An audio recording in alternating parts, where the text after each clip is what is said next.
Good Monday morning, everybody. Chris and Tiffany here with High Seas Cruising, and we are here today to ask the question, was the cruise line discriminating against this woman? I don't like that word either, but we're here to talk about it. I'm curious. Now, before we get started, we're not here to pick on her.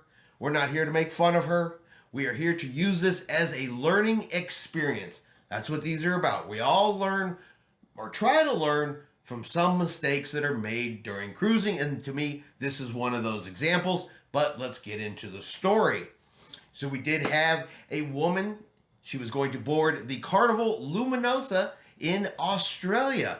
She went down to the cruise terminal on boarding day, got ready to get on the ship, and they told her no, denied boarding, and she was denied because she was 26 weeks pregnant. After she was denied boarding, she was also denied a refund. No refund was given for her being denied boarding.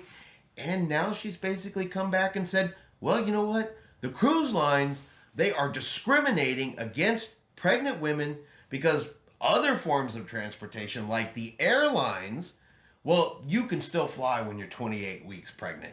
But the cruise lines, nope, because they denied me boarding, they are discriminating against pregnant women. That's why I have Tiffany here today. That way we can also get a woman's opinion. Because, you know, sometimes pregnancy and that coming from a guy, I get where, you know, you may be like, well, that's just the guy's opinion. So that's why you're here today. That way we can get both sides of the opinion. So we have her denied boarding, 26 weeks pregnant. And the cruise line says, hey, you didn't read the fine print.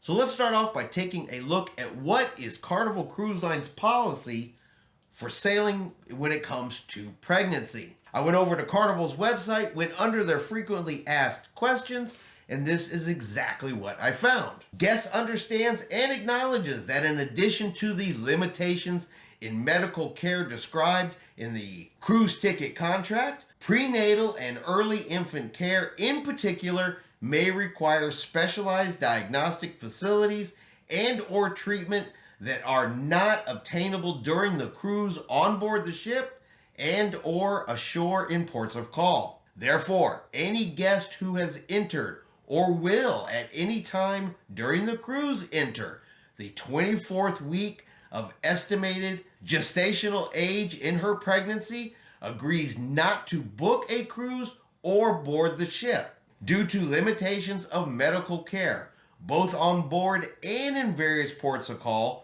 Women who have entered or exceeded their 24th week of pregnancy at any time during the cruise will not be allowed to board or sail with the ship. Accordingly, I hereby acknowledge and agree that I will not enter my 24th week of pregnancy before or at any time during my cruise. I understand and agree that any pregnant woman who tries to board the vessel who has or will enter her 24th week of estimated fetal gestational age at any time during the cruise risks denial of boarding and or disembarkation without compensation or refund. All right, so that is pulled directly from Carnival's website, and that is also part of the agreed to cruise contract. And the bottom line is the medical facilities on board the cruise ship, look, they are just not equipped to handle the what ifs. What if you have a prenatal emergency? What if you have a complication? Well, the medical facility on the ship, they're just not able to handle that. You could be out in the middle of an ocean somewhere, hours from a medical facility that could handle that type of situation. But now you're talking medevacs, you're heloed off of the ship, taken to whatever country is closest to you. It's not like they're immediately going to fly you home back to your home hospital, to your doctor here in the United States. To me, it seems like a risk that you just wouldn't want to take. As a father, I would not want, you know, the mother and child to be put in that sort of risk. That's just kind of my opinion. But that's why the cruise line says it's 24 weeks. Now, I get that the airlines may be 28. You're also not way out in the middle of the ocean, hours and hours and hours away from possible medical care. But it's not even just the cruise lines. It's not even just the airlines. You can go to a theme park and there's signs say, look, if you're pregnant, don't ride this ride. It also says, if you have back problems, don't ride this ride. If you have heart condition, don't ride this ride. Are they discriminatory? No. Why is it the cruise lines discriminatory at 24 weeks, but the airlines is not at 28 weeks? Does the number of weeks change the discrimination? No. I don't think so either. So, in your opinion, do you think the cruise lines were discriminating against this woman in this case? Do you think the cruise line is wrong for putting a requirement in there that you be less than 24 weeks pregnant? No, because anything could go wrong. You could have the perfect pregnancy and that last bit, you could hemorrhage. They don't have extra blood on the ship. If the baby needs a NICU, there's no NICU there. And like you said, you have to be helivaced off the ship and you're taken to the closest country. So then you're running into another problem with how do you get home with baby? Right, but do you have the travel insurance? Do they have the facilities? All that kind of stuff that goes along with that. The cruise line is doing it, and their stance is look, this is for the health and safety of the mother and child, and it's also for, honestly, it's the liability of the cruise line. Could you imagine that if they just let her board the ship and then something does happen, something their medical facility could not handle, and God forbid something awful happens, who do you think they're going to blame? They're not going to go, well, we knew the policy, we boarded anyway, this happened. No, they're going to go, it's the cruise line's fault, and they're going to file a lawsuit. Yeah. You just know it. And it's clearly stated in black and white what the requirements are and that they're not going to accept you.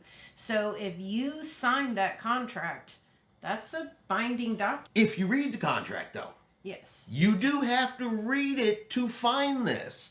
And that is kind of a point that a few people have made. Could the cruise lines have done a little bit more when it comes to this particular policy? And I can agree with that. If you select, you put in your name, you put in your information, it asks you male or female. If you happen to select female, can it not pop up an additional box that says, hey, are you going to be, or suspect that you could possibly be pregnant 24 weeks or more at the time of this cruise? And if you select yes, then it's going to come up and say, hey, this is why we ask. You cannot sail past 24 weeks. Something to kind of pop up in the booking process, which does not currently exist. The cruise line, it is clearly stated in the cruise contract. It says, if you're not going to board. If you try and you book and you show up, the answer is no refund, no compensation. Clearly says that. But could they put a little more up front to maybe make the policy a little more clear? Just kind of a suggestion. I'm not saying the cruise line did anything wrong. Right. But, maybe a little something extra in there would help it out. Yeah, but this also goes back to, you also got to look at where you're traveling to, because like we were in Juneau, was it Juneau? There's a town in Alaska that when you get to the end of your pregnancy, they make you leave the town because that was Skagway. Skagway. There's no facilities there. So are they discriminating? That's true. I had forgotten about she did tell us that, one of the locals did tell us there that, yeah, when you get to the end of your pregnancy, almost to the time to give birth, they take you out of Skagway because they don't have the facilities to handle it. Exactly. That's a good example. I had completely forgotten about that one. I don't know. In my opinion, I think the cruise line was spot on this. No, there's no refund. The contract states that there's no refund, but there's too many liabilities. I mean, it could have gone perfectly, but again, there's always that what if. What if something happens? Well, I also think, and again, I'm not trying to pick on this individual, but there's also got to be a little bit of personal responsibility involved.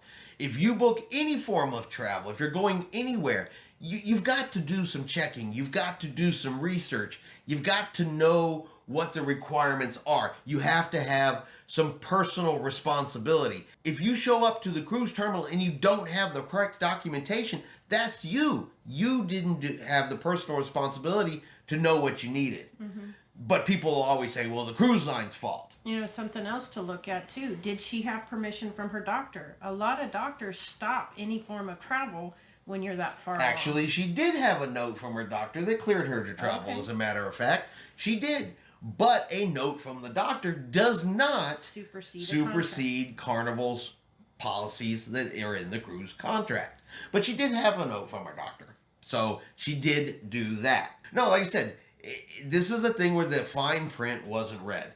She didn't double check with the cruise line, and unfortunately there was a consequence.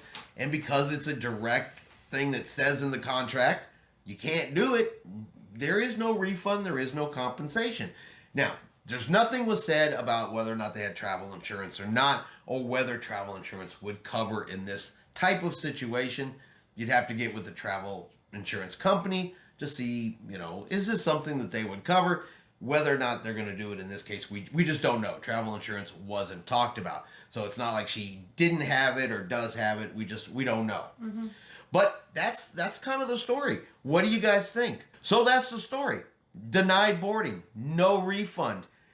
Then turns around and claims, hey, it's discrimination. But is it discrimination? Did the cruise line discriminate? Are they discriminating against pregnant women? Or perhaps this passenger did not take the personal responsibility to do a little research to know before you go. That's kind of where I land. As a guy, as a father, I think it's all about personal responsibility. I got a bunch of stories that I could sit here and tell you of things that I have done and things I have researched just from the dad side. I'm going to have to kind of say the cruise line, while maybe not a popular opinion, I think the cruise line did what they were supposed to do, and I think they're right in what they did. Yes. Do you agree or disagree? I definitely agree. Because if you let one slide... Well, it's not even a matter of letting anybody slide. It's a safety, health, and safety and liability issue, flat out. Yeah. That's all there is to that. But you guys let us know what you think. Cruise line right? Was the cruise passenger right?